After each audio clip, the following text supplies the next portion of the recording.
ગોમવાળા રામ રામ રામ. તમને ખબર છે મારું નામ શું છે? મારું નામ છે જીવી. જીવી જેવી રીતે પડ્યું તો હબળો તાણ પહેલા મને શેકડી હોગવા દો.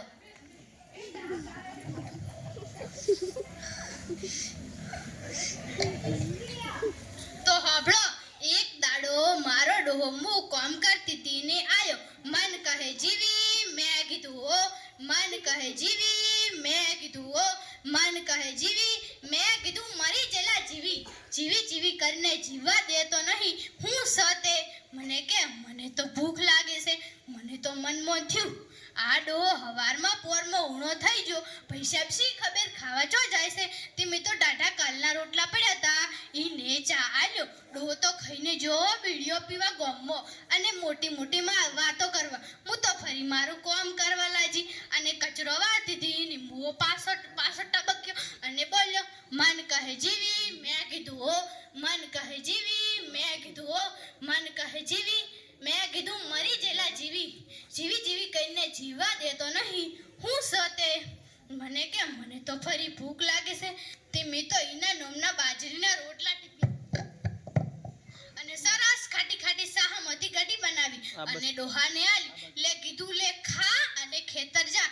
હું તો ફરી મારું કામ કરવા લાગી અને મોડ વાસણ ધોવા બેઠી હતી અને મુઓ પાછો ટબક્યો અને બોલ્યો મન કહે જીવી, મેં કીધું હો. મન કહે જીવી, મેં કીધું હો. મન કહે જીવી, મેં કીધું હું સડવા આખી જિંદગી તો લોહી પીધું પણ હવે તો દખ પડવા દે. લોહીના પીનારા હું સતે મને કે મને તો ખેતરમાંથી બહુ કામ કરીને થાક લાગે છે. મારા પગ દુખે છે. દબાઈ આલ. હું તો પાછી હાવ બોળી. એના જેવો કોણ થાય? તીમી તો એના પગ સરસ પણ દબાવ્યા. થોડી વાર થઈ કે મને તો હાથ દુખે છે. હું તો પાછી હાવ બોળી. કોઈ કાઢતો નહીં. તીમી તો એના હાથ દબાઈ આલ્યા. થોડી વાર થઈ કે મને તો મોત બી દુખે છે. હું તો પાછી હાવ બોળી. કોઈ કાઢતો નહીં. તીમી તો એનું માથું હું તો એનું માથું દબાવતી હતી. તે મારો રોયો હુઈ ગયો. પાડાની ગોળ ફૂંકવા લાગ્યો. ઘર કરતો હુઈ ગયો. બસ મન તો તમે જાણો છો હાવ એટલે હાવ બોળી. મન એમ થયું કે બાપડો ડોહો ભલ જેવો રહ્યો. વાઈને હાથ દુખતા તો હાથ દબાઈ આલ્યા.